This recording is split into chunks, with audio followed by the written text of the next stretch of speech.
I love it. I love it. I love it.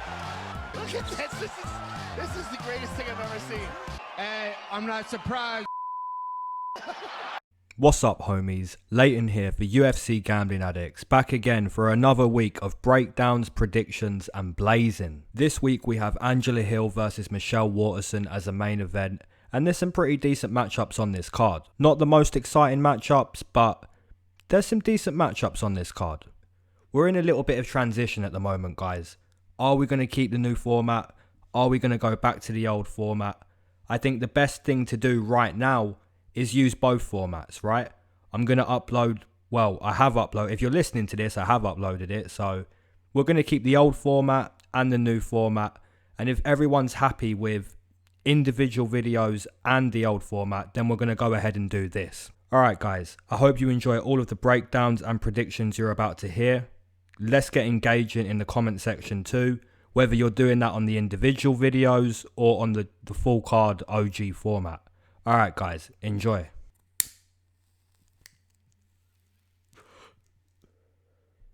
All right, homies, let's get straight into it. Karma, the Death Star Worthy versus Ottman, the Bulldozer Azatar.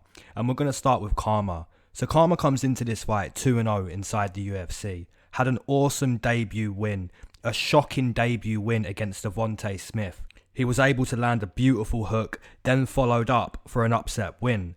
Most recently, he upset Luis Pena. We have to give Worthy so much credit for that performance. He was the aggressor in that fight, landing his own damaging calf kicks. Karma was taken down in that fight and lost a round purely because of that. But the positives are, his jiu-jitsu was good enough off his back. Not only survived, but later finished the fight via submission with his own jiu-jitsu. Very impressive so far from Karma Worthy in the UFC. The opponent, Ottman, the Bulldozer Azatar, comes into this fight 1-0 inside the UFC. Debuted against Teemu Packalén, made very quick work of him. We can see why Ottman has the octagon name, the Bulldozer, because he just bulldozed Teemu. Aggression is something Ottman certainly doesn't lack. This is a tough prediction to make. Both of these guys have only been impressive. Ottman seems a little undersized for 155. If Karma was able to stop Devontae with a hook, I think he could definitely sleep Ottman. The flip side is, Ottman is a very aggressive fighter, likes to fight in the pocket, keeps the opponent in his fight. I'm sure as a community, we're going to be split on this fight. For me, I'm siding with Karma Worthy. His kickboxing has impressed me. He's well conditioned, good wrestling late in the fight. So for those reasons, I'm going to take Karma Worthy via TKO in round number 2. Now the odds that I would give on this fight, I would set Karma around -120, Ottman coming back +105. Both of these guys have impressed me. If you look at the tape of Ottman prior to the UFC, very aggressive. He's a guy that can finish you. If you look at his UFC debut, it proves he's a guy that is very aggressive. He can finish you. If you look at Karma's tape prior to the UFC, you can see a few weaknesses here and there. But if you look at his UFC fights, just his 2 UFC fights, this is a guy who deserves to be here. Both of these guys can win the fight, but for me, I feel a little bit more comfortable being on Karma Worthy. Luis Pena and Devontae Smith, both of those matchups are very difficult matchups, and he done very well in both of those fights. So for me, Karma Worthy is going to be the pick via TKO. -120 +105 is where I would set it. And the actual bookmakers have Karma Worthy coming in -130, -140.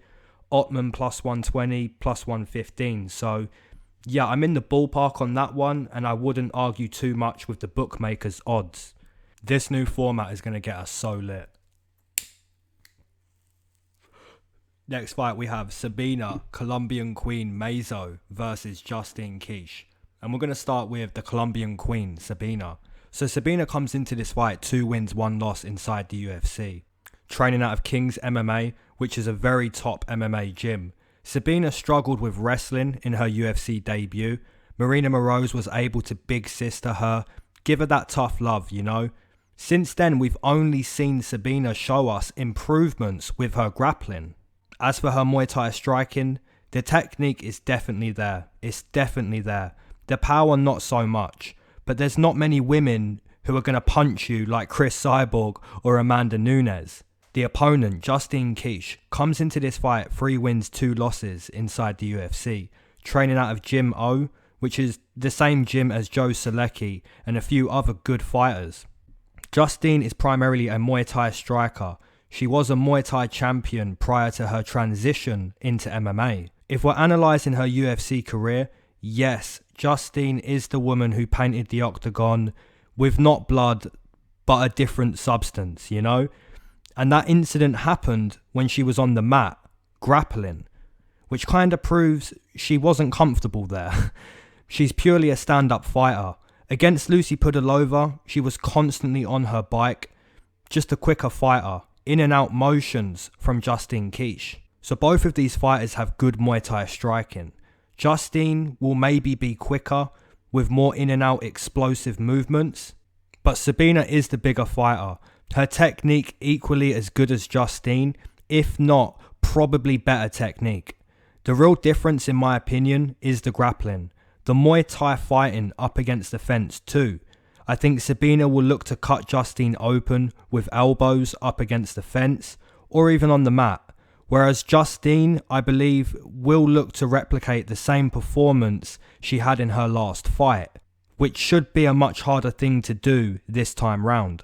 So for those reasons, I'm going to take Sabina Mazo via decision. The odds I would set, personally, Sabina minus 160, Justine Kish plus 140.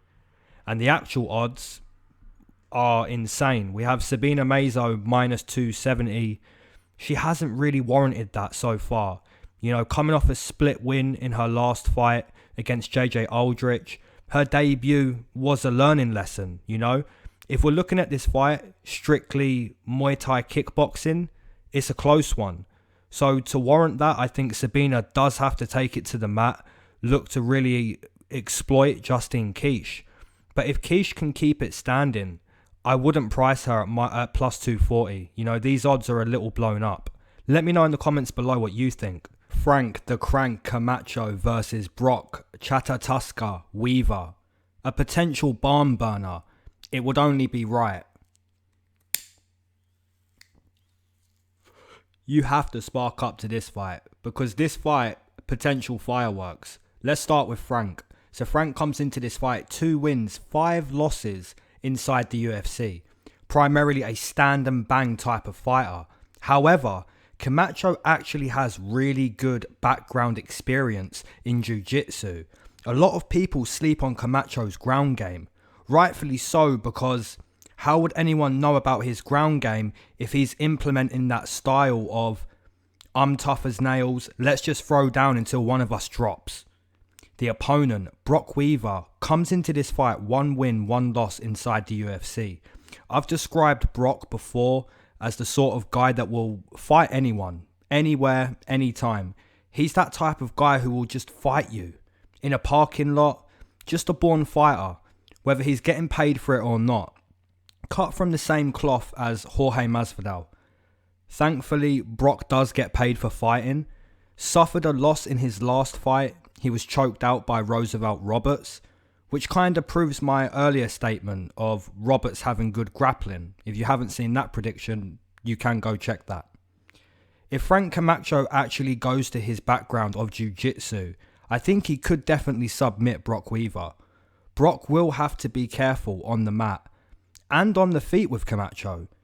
History doesn't lie though. If we look at Camacho's fights, even when he wins, which has only been 2 times in the UFC, both of those fights were close. Even against Nick Hine, it was close up until the finish. In his losses, he's either outclassed or knocked out. I do believe Frank has the ability to beat Brock, but putting that ability into good effect seems to be a difficult job for Frank Camacho. So I do have to side with Brock Weaver via decision.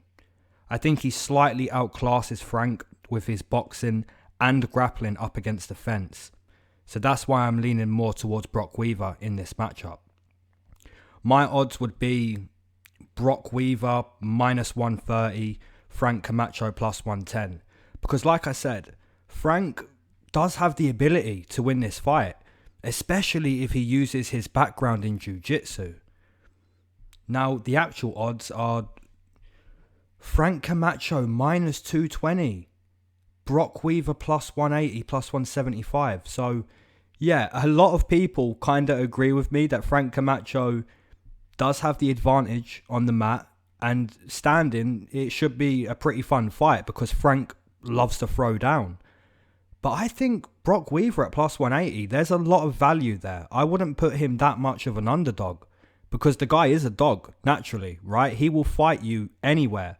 And I think that loss to Roosevelt Roberts could potentially give him some good experience heading into this one against a guy who basically embarrassed by Justin James. Let me know what you think of this one below. Alan Patrick versus Bobby King Green. And we're going to start with the Brazilian. So Alan Patrick comes into this fight 5 wins, 2 losses inside the UFC. Primarily a jiu-jitsu fighter, a black belt to be precise. Patrick is returning to the octagon following a setback against Scott Holtzman. That fight being finished by brutal elbows. Patrick certainly took some damage in that loss. The opponent, Bobby Green, comes into this fight 7 wins, 5 losses, 1 draw inside the UFC. I said this for Brian Barberena, I'll say it again. Who doesn't like Bobby Green? Seriously, I know he plays around a little inside the octagon, but that's purely his style. He gets into his flow this way. His boxing has always been good, wrestling background that comes in very handy for Bobby Green. Recently he ran it back with Lando Venata in an entertaining rematch. Bobby really proving how well-rounded he is, even this late into his UFC career. If this fight is kept kickboxing, I would take Bobby.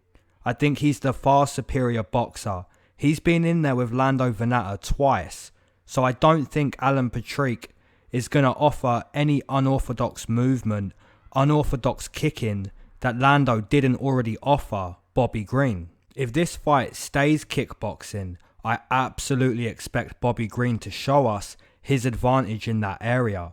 If Patrick can take the fight to the mat, along with somehow keeping the stand-up close, then maybe he has a good chance of winning.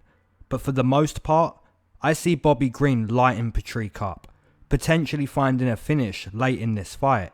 So I'm going to take Bobby Green via TKO in round number 3. And my odds for this fight would be Bobby Green minus 220, Alan Patrick plus 180. I just think overall, in most areas of this matchup, experience, boxing, wrestling, he's been in there with better fighters, Bobby Green. So yeah, I'm really favouring Bobby Green in this matchup. And the odds are Bobby Green minus 180, minus 200. Patrick coming back plus 160, all the way up to plus 180. So yeah, I completely agree with those odds. They're perfect. Bobby Green getting the respect he deserves. Can Patrick do it? Maybe. I mean, he has to mix it up, take the fight to the mat, and somehow have a really, really good performance in the stand-up. For me, though, it's Bobby Green. Oh boy, this is a good fight. This is a very decent fight. Competitive on paper, and most likely a very competitive fight inside the octagon. We have Roosevelt, the Predator Roberts versus Matt Steamroller Frevola. And we're going to start with Roosevelt. So Roosevelt comes into this fight 4 wins, 2 losses inside the UFC.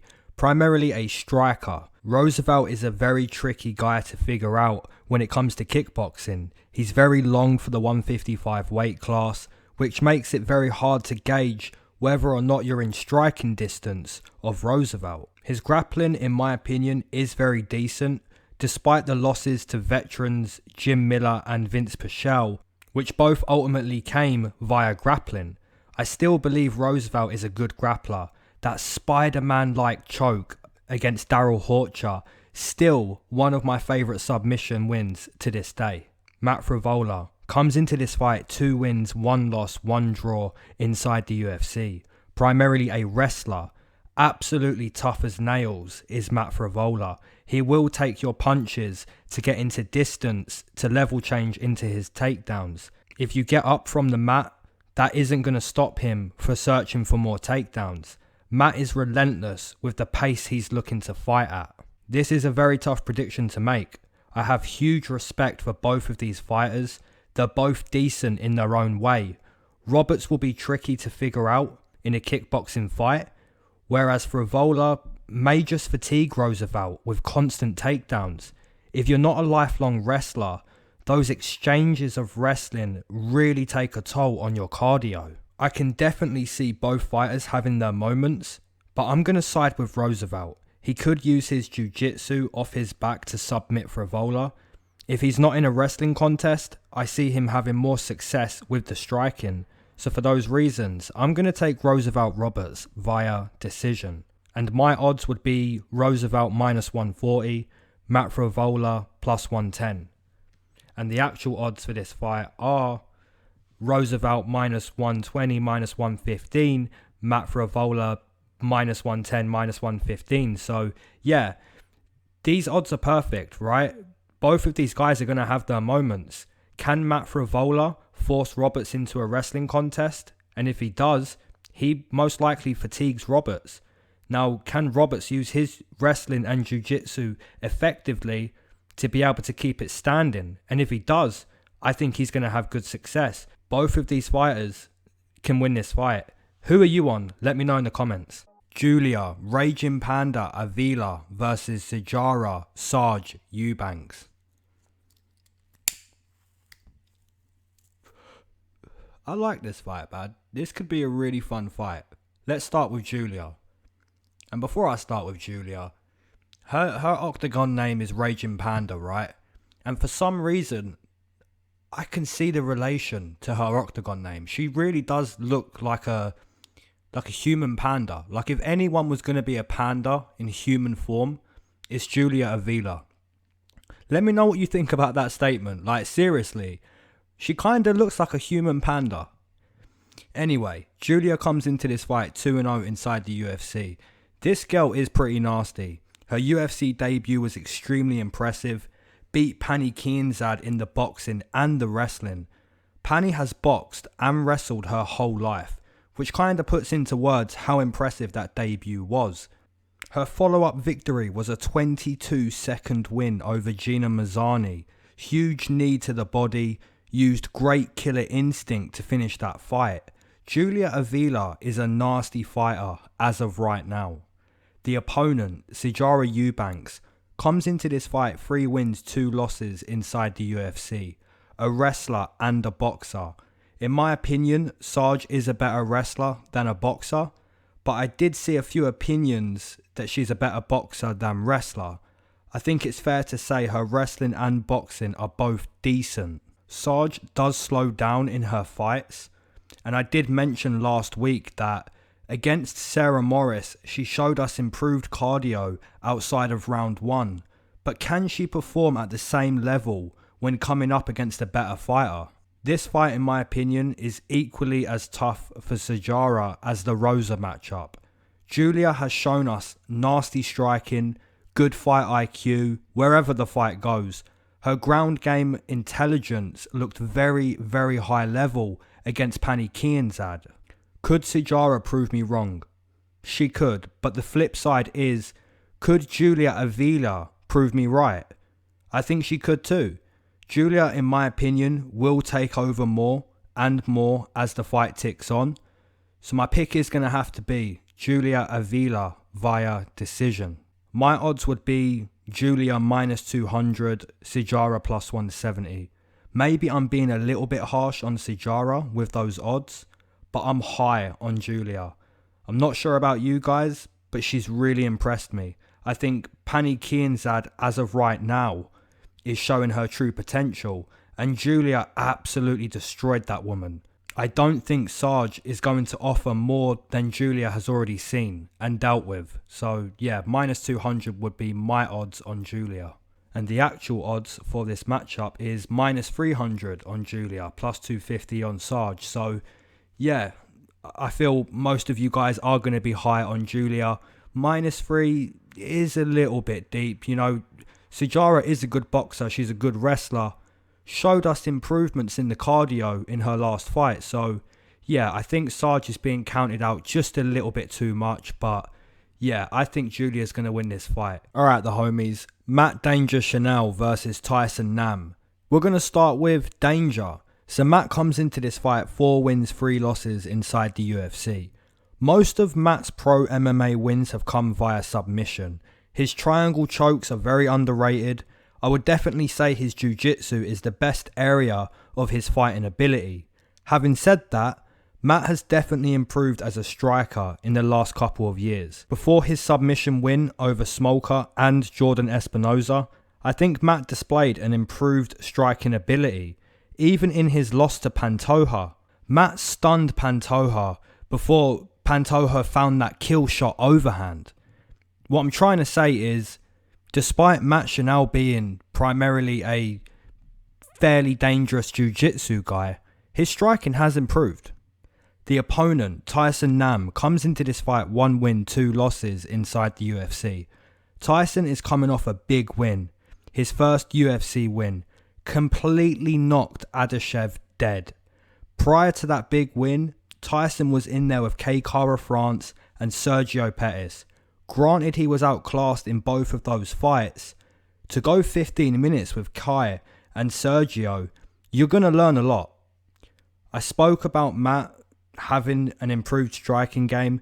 Despite that, I don't think it would be wise for him to stand and trade too much with Tyson. If he does, I think at some point in the fight, Tyson could knock him dead.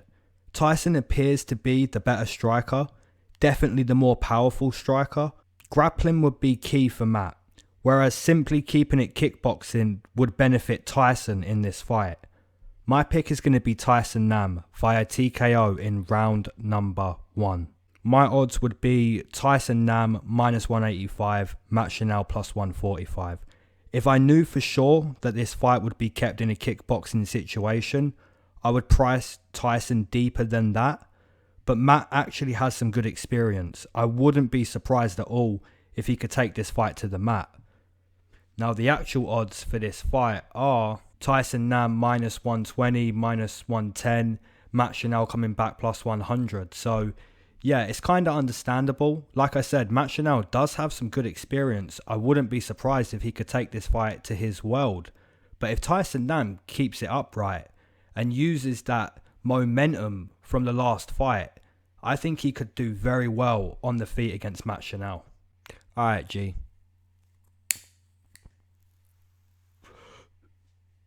If you waited to smoke with me, amen. If you've been smoking the whole time, amen. If you're not a smoker, but you enjoy the smoke breaks, triple amen, my G. Now, I made this smoke break just to add into this full card format. Originally, I did a separate smoke break, but we was mainly discussing format on that smoke break. We're going to discuss a little bit more of the format again still. So yeah, let me know in the comments below, guys, if the OG format has worked for you, if the new format is something you still think, you know, keep both. This has worked. Smoke break, new format. This, if we all like this, this is what we're going to continue with. Because all of these breakdowns and predictions that you've listened to so far, they aren't new breakdowns, right? They're just clips that I've taken and put together. Individually, I've already broken them down, put them up there. But if you don't want to use that format and you want to wait, you can wait. If you want to come back and see, oh, who was he taking for this fight again? Now you can use the individual, or you can just come to the OG format. Basically, let me know in the comments, right? Is this something we can move forward with? Old format, new format. Is everyone happy? Can we get an amen, my G? Can we?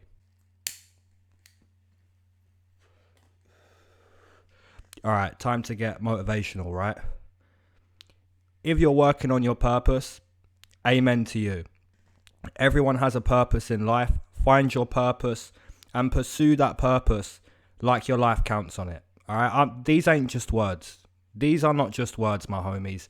This is real. right? Find your passion in life and pursue it every day like your life matters on it. Trust me, hard work will always pay off. Doesn't matter what you're doing, right? You could tell me you're a bus driver. You could tell me you're a train driver. You could say, bro, I'm a bin man. Listen, I don't care what it is. If you're passionate about what you do, if you put the work in, it will always pay off. Always. I'd say 100% of the time. Maybe not 100%, right? I'd say maybe 99% of the time. 99% of the time, the work you put in is the results you get. Literally. Not all the time. It doesn't work that way all the time, but most times, 99% of the time, right? If you put in that hard work into your passion, into your purpose, it will pay off, G. I promise you. As always, let me know what you're smoking on. Let me know who you're taking on this card, whether it's the main card, the prelims. You know, drop your comments down below. Old format, new format, it doesn't matter. I read every single comment. You could leave a comment about a fight on the community poll. You know, I'll read them. I read every single comment. So let's get engaging as a community. Let's keep up the positive vibes. And I hope you guys enjoy the main card breakdowns too. Alright homies, Billy Qurantillo versus Kyle the Monster Nelson. And we're going to start with Billy. So Billy comes into this fight 2-0 inside the UFC. Also fought on the Contender Series. Big success on that job interview. Really showed Dana White he's a finisher. So far in the UFC, Billy has been impressive. Absolutely destroyed Jacob Kilburn. Showcased his wrestling and jiu-jitsu. Most recently against Spike Carlyle, he weathered an early storm, dug real deep in that fight to find success in the second and third round. It was an exhausting fight for both guys, but the heart of Billy Qurantillo was the real outcome in that fight. The opponent, Kyle the Monster Nelson, comes into this fight 1 win, 2 losses inside the UFC. For anyone who missed Kyle's last fight against Polo Reyes, please go watch it. He absolutely slept Reyes. Nasty knockout. Prior to that, Kyle was submitted a couple of times. Matt Sales and the Brazilian black belt, Diego Ferreira, both able to expose the weakness of Nelson's ground game. Looking at who has more areas to find success in this fight, I would have to lean on Billy Qurantillo. He's proven he's a dog-like fighter on the feet. You find an abundance of evidence for that statement in his Contender Series fight. In his UFC fights, he's proven he's a strong wrestler with good jiu-jitsu. For Kyle Nelson to have success, I believe he needs to keep this standing. Disengage from the clinch up against the fence. Look to purely kickbox with Billy. I like this matchup, it should be a fun one. For me, I'm going with Billy Qurantillo via decision. Despite giving Billy the advantage, I wouldn't count Kyle Nelson out too much. My odds would be Billy -145, Kyle +115. And the actual odds are Billy Qurantillo -250, -245, Kyle Nelson +200, +210. Yeah, those odds are a bit crazy because Kyle Nelson is quite a big guy. You know, Polo Reyes couldn't really do much up against the fence and ended up getting slept. If Kyle Nelson keeps this fight standing, those odds are absolutely insane. On the flip side, Billy has shown he's a very good wrestler. He's got very good conditioning, his heart is strong, and on the feet he's a dog. You know, he's not going to back down from anyone on the feet. In my opinion, the odds are blown up. But let me know in the comments below who you're taking on this fight. And do you warrant Billy Qurantillo a -250? Ed, Short Fuse Herman versus Mike, Slow Rodriguez. And we're going to start with Ed. So Ed comes into this fight 12 wins, 11 losses inside the UFC. Over 20 UFC fights. A veteran's veteran. Arguably shouldn't be competing anymore. But Ed Herman is on a 2-fight winning streak. With 20 years of fight experience behind him, he's absolutely not an easy fight. But with 20 years of fighting does come 20 years of accumulated damage. Not everyone can reinvent themselves fight by fight like Alistair Overeem. Ed Herman is literally hit or miss from here out. The opponent, Mike Rodriguez, comes into this fight 2 wins, 3 losses inside the UFC. Primarily a striker. Struggled with grappling, but not in his last fight. Mike is coming off an impressive TKO win over Marcin Tybura.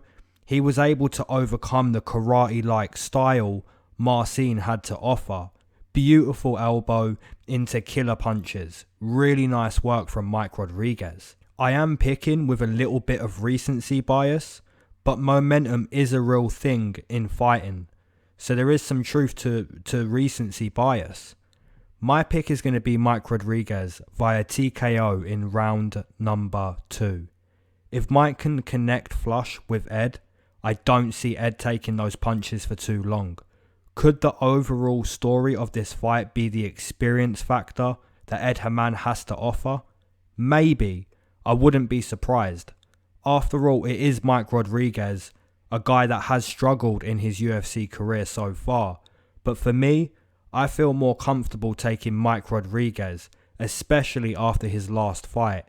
Bit of confidence to boost himself. I think he could win this fight. My odds would be Mike Rodriguez minus 145, Ed Herman plus 125. And the actual odds are, yeah, they're blown up. They are so blown up. I mean, I spoke about recency bias there, factoring into my pick a little bit, but we have Mike Rodriguez minus 250.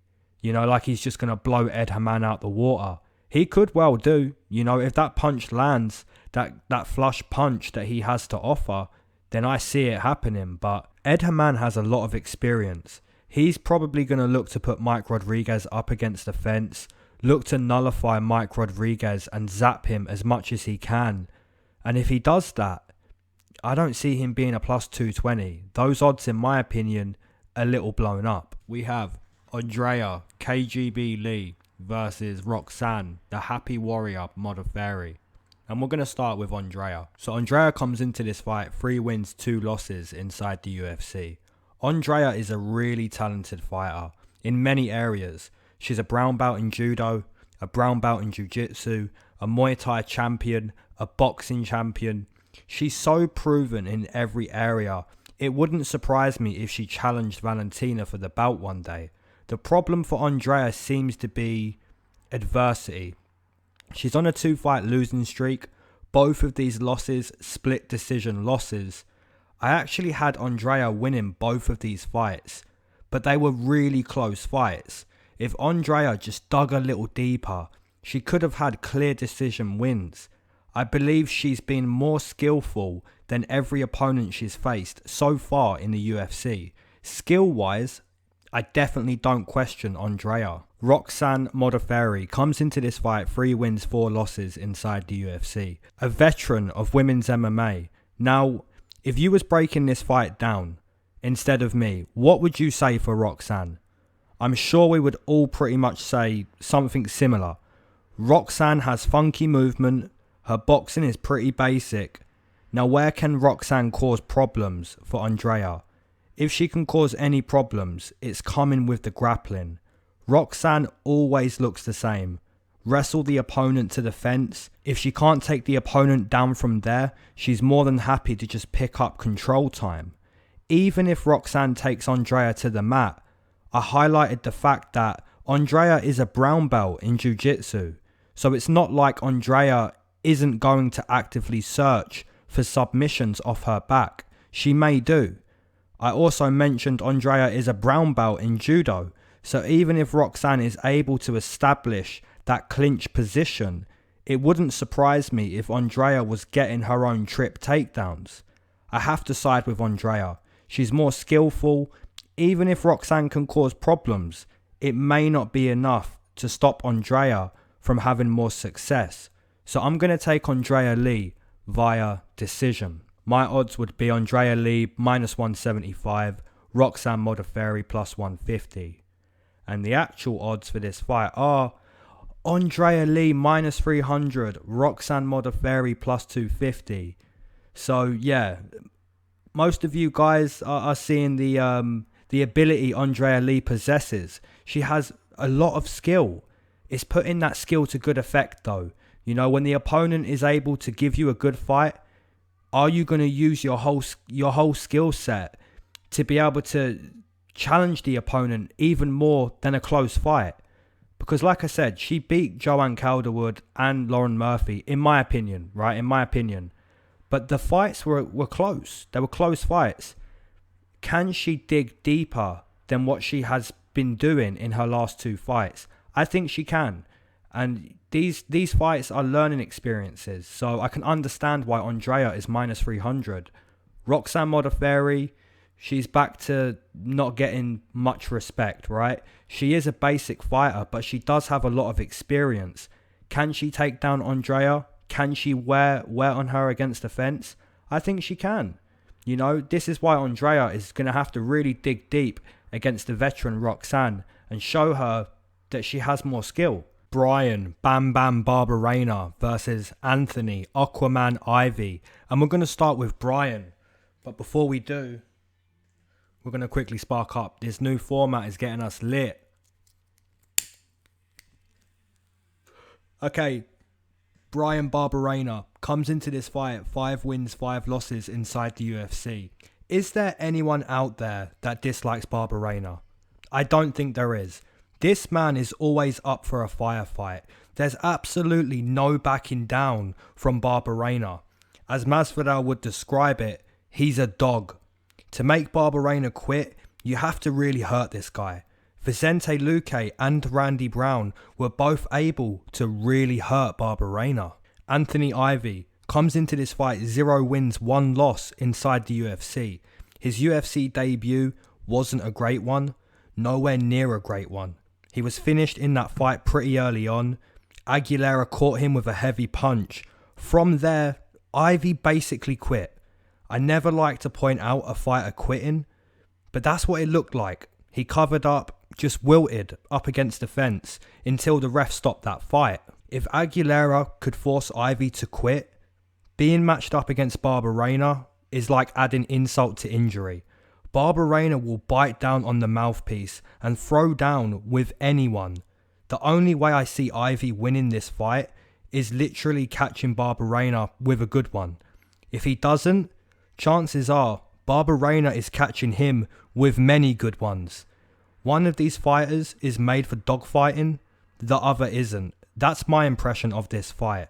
It doesn't mean Ivy can't knock out Barberena, but I do have to side with the proven UFC talent. So I'll take Barberena via TKO in round number 2.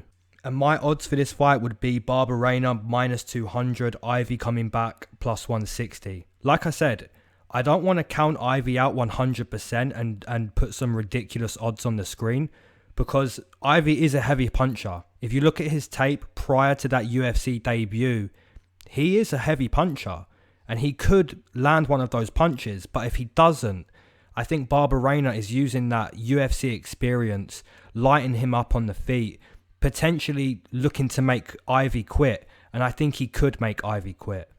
The actual odds for this fight, we have Barberena minus 250, minus 260.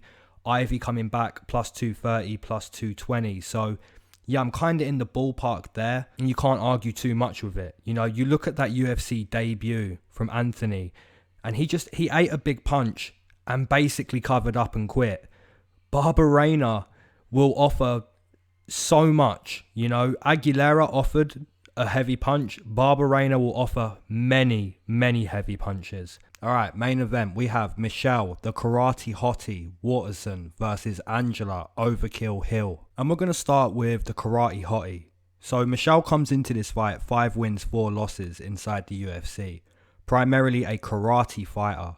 Fights from the southpaw stance. She will switch to the conventional too. Michelle uses her lead leg like a jab, almost like Stephen Thompson does. Her grappling is very decent, defensively and offensively. Michelle is now on a 2-fight losing streak. Absolutely no shame in her 25-minute beating against Joanna. However, most recently she didn't look too good against Carla Esparza. Michelle was quite inactive in that fight. The same could be said for Carla too.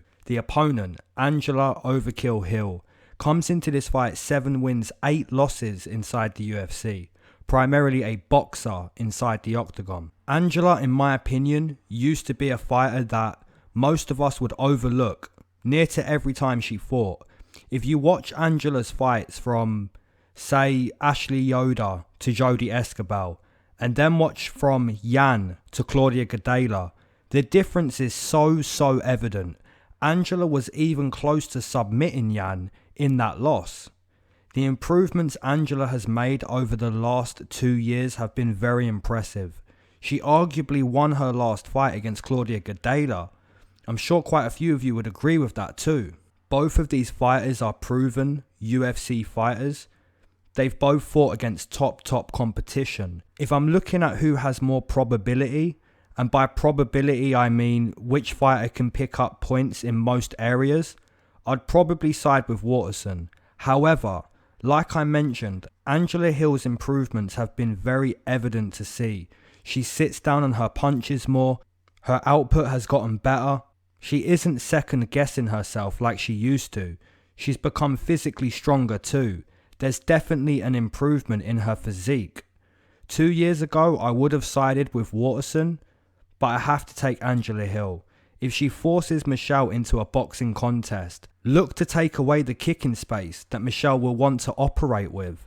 I see Angela Hill having a good time, maybe even finding a finish late in that fight, depending on how well she can force Michelle to box. So I'm going to take Angela Hill via TKO in round number 4.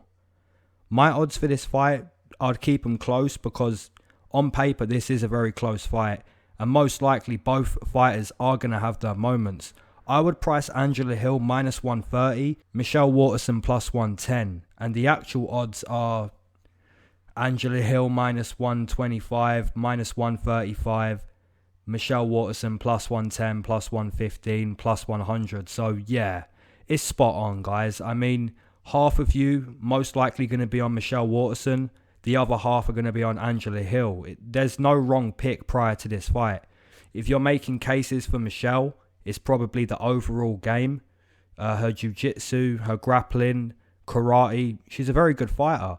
But Angela Hill, 2 years ago, I would have most likely been clear on Michelle Waterson.